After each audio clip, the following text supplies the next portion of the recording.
It's now 19 minutes after the hour of 6 o'clock on this Holy Thursday, which of course is also our Tobago Thursday.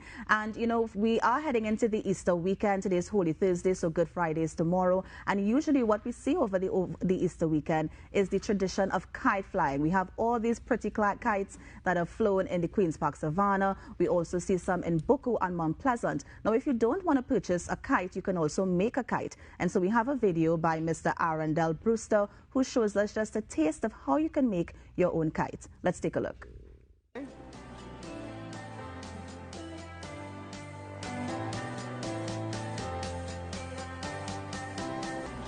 When you put your kite together, it should be like this, right? I'm locking off this here with the thread, right?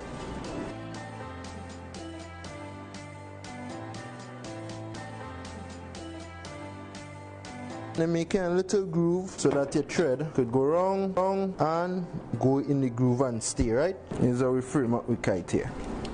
I'm a little nosy on my kite, boy. All I want for my nosy is a hard piece and a flexible piece. Right. So we have some colors here. Try and find some thick garbage bag. So when you pull it together, you look neat and nice. Not too thin where you stretch out too fast when you're flying it, and you leave it outside in the heat and stretch the bag too fast. So look for that kind of thickness. I have to make sure it ain't no hole now. How we looking there? We looking alright? Yeah, we're looking alright, man. We're looking at some big ears, right? I could have made them a little bigger. I want them too big. I want them to give me a nice high pitched noise. And when they go brrrr, or they go brrrr. Hear that little song there? Nice. Alright, but the hard part come now, compass time. If we do a compass tour like this, we're making a mountain kite. So we want the kite to be high over we, right? While it's flying. If we make a compass tight like this, a tugging kite. So when you fly, all of this pulling tight on you, right? And then pull on it, it must be center. You must feel it even in the kite, right? So this is the excess here. This will be coming down here from a tail holder. Wait till you step. Just get a little hole there, that where the tail will pass through. Right, make sure that's straight. That was the process of me making my kite here. First time in a long while. So again, this is me making the kite for you, showing you the process, right? Take a look at the song again. Alright? See you later. Thank you so much, Arundel Brewster, for that one. I hope you guys took notes when it comes to making kites. Let's head across to Tobago, because we're going to stay in Tobago, actually, because we're going to be chatting with Assemblyman Sonny Craig, who's the area representative for Buccoo Mount Pleasant. This morning we're chatting about a taste of Buccoo, Easter activities for the weekend. Good morning to you, Assemblyman. Good morning to Trinidad and Tobago. Good morning to the world.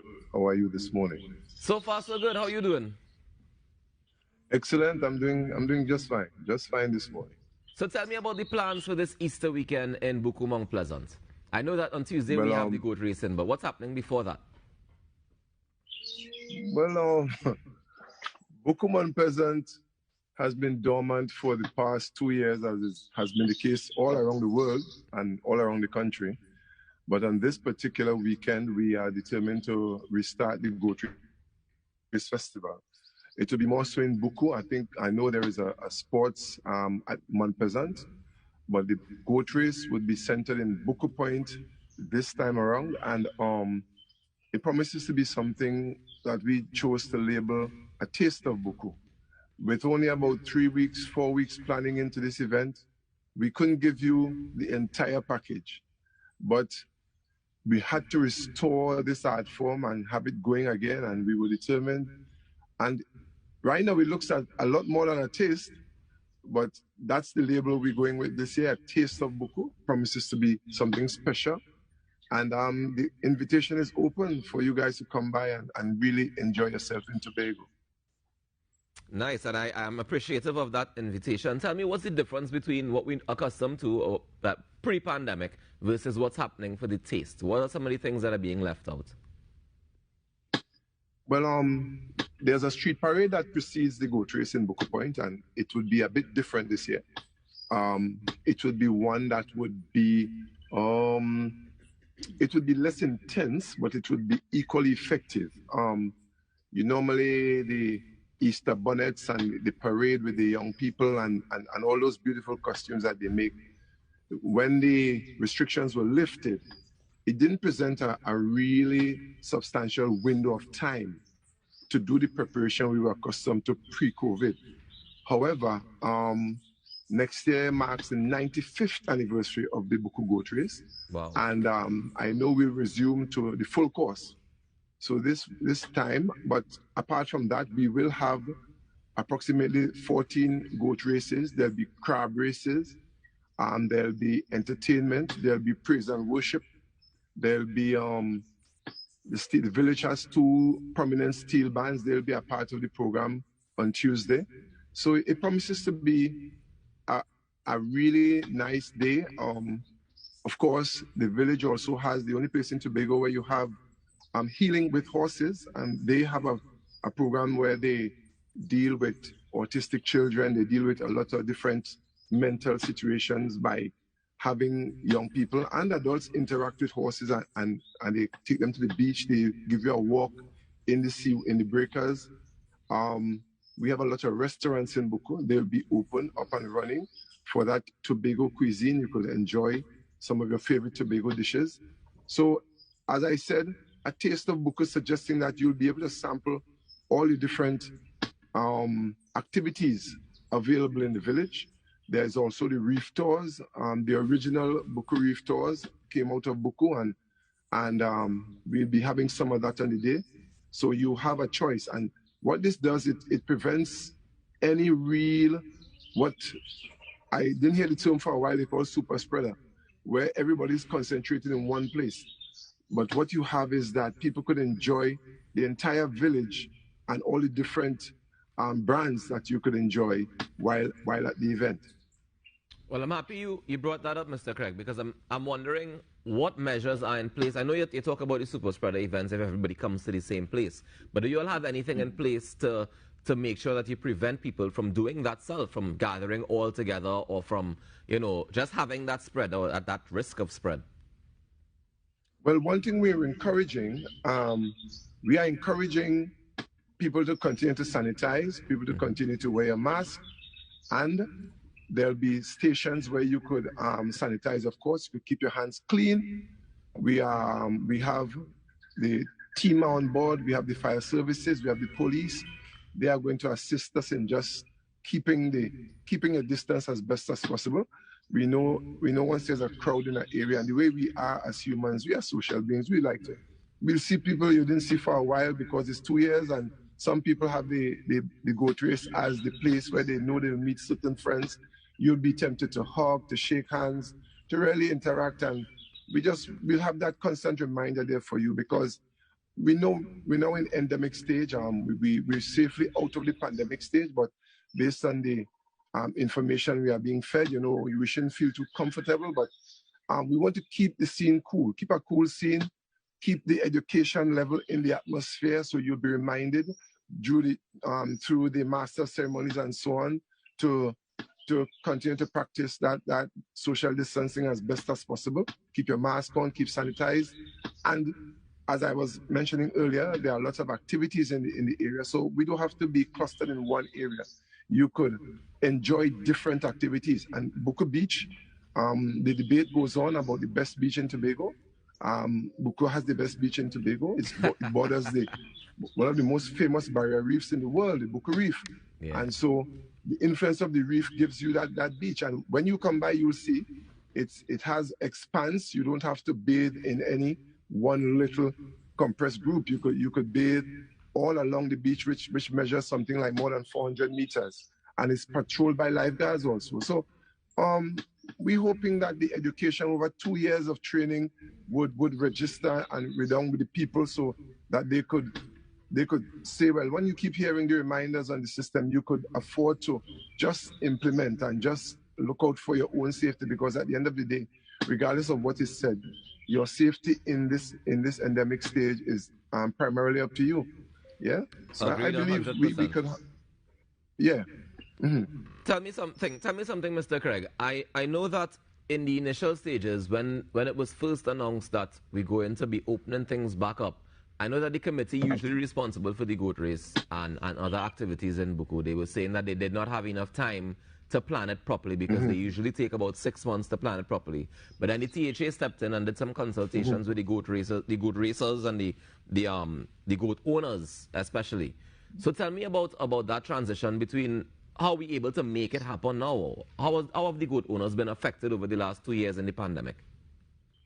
Okay, now goat racing, or as any sport, it's actually a sport, and in horse racing, in whatever sport, even in the human realm, there is a measure of preparation that goes into it.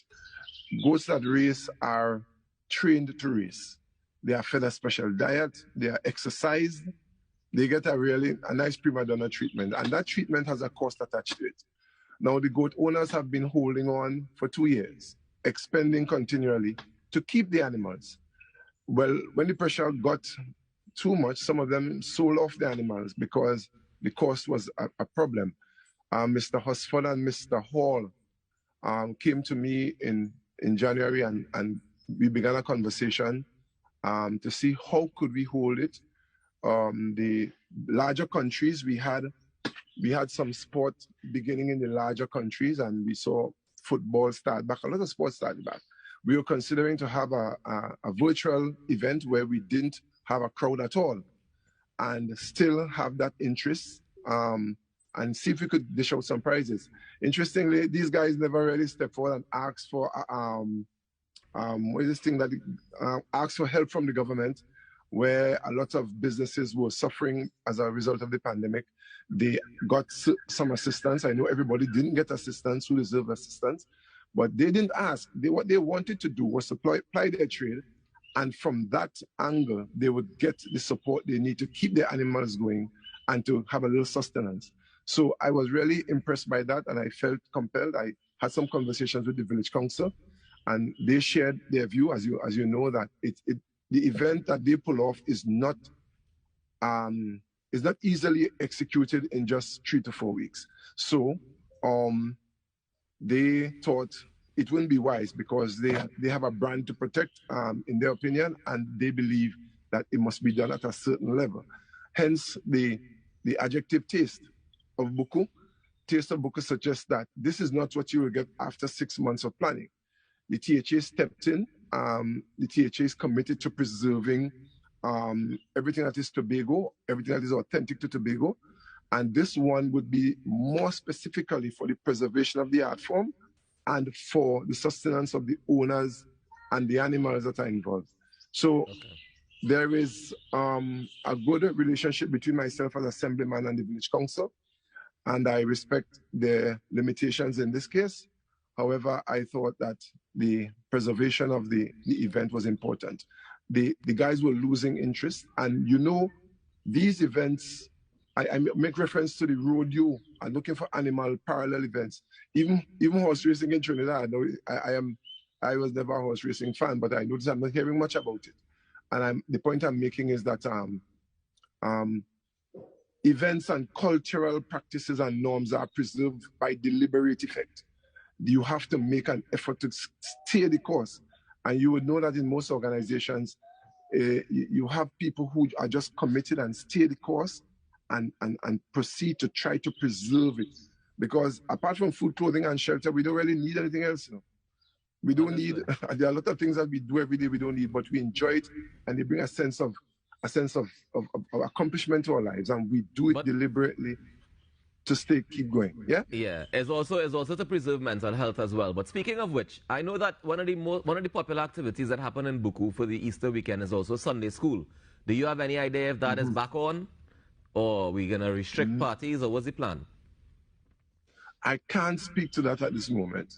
The Sunday school is normally done by a cluster of event organizers and planners and caterers and so on.